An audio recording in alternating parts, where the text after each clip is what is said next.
yu'minu ahadukum hatta takuna hawahu taba'an lima jitu bih. Tidak sempurna iman kamu, tidak sempurna iman kamu, kata baginda Rasulullah, sehingga bukan matanya, bukan telinganya, bukan tangannya, bukan kakinya, bukan mulutnya, karena semua yang disebutkan tadi itu rakyat yang mengikut perintah pemimpin. Di manakah pemimpinnya? Hati.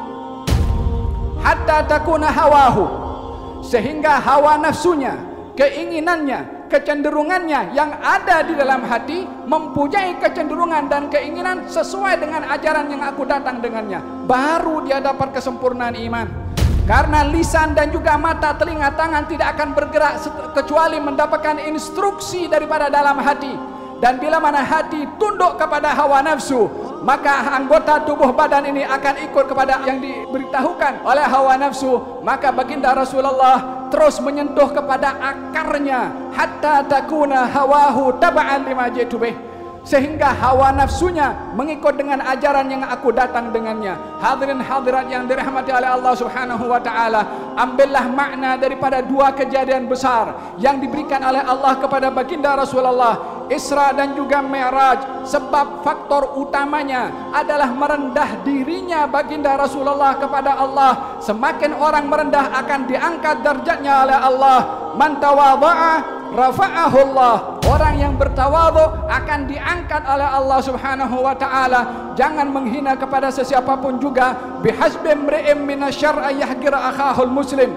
Cukup seseorang melakukan kejahatan dan keburukan kalau menghina orang muslim yang lain dengan lisannya, dengan tangannya, termasuk dengan matanya. Wa idza marru bihim yataghamazun. Kalau ada orang Islam lalu di hadapannya memberikan isyarat dengan matanya menghina kepada orang yang lalu, ini juga adalah bahagian daripada penghinaan yang seseorang bila mana menghina kepada orang lain tidak dapat mendapatkan hakikat pengabdian diri kepada Allah Subhanahu wa taala. Kita berdoa kepada Allah Subhanahu wa taala dalam peristiwa Isra dan juga Mi'raj baginda Rasulullah sallallahu alaihi wa ala alihi wasallam, nabi yang agung, nabi yang mulia, nabi yang diangkat derajatnya oleh Allah Subhanahu wa taala. Moga-moga Allah Subhanahu wa taala memuliakan kita dengan baginda Rasulullah yang dimuliakan oleh Allah Subhanahu wa taala, dan dijadikan oleh Allah kita sebaik-baik umat yang menghargai perjuangan dakwah nabi yang dimuliakan oleh Allah Subhanahu wa taala, dan dijadikan oleh Allah Subhanahu wa taala golongan yang mengambil iktibar daripada peristiwa Isra dan juga Mi'raj Nabi Muhammad sallallahu alaihi wa alihi wasallam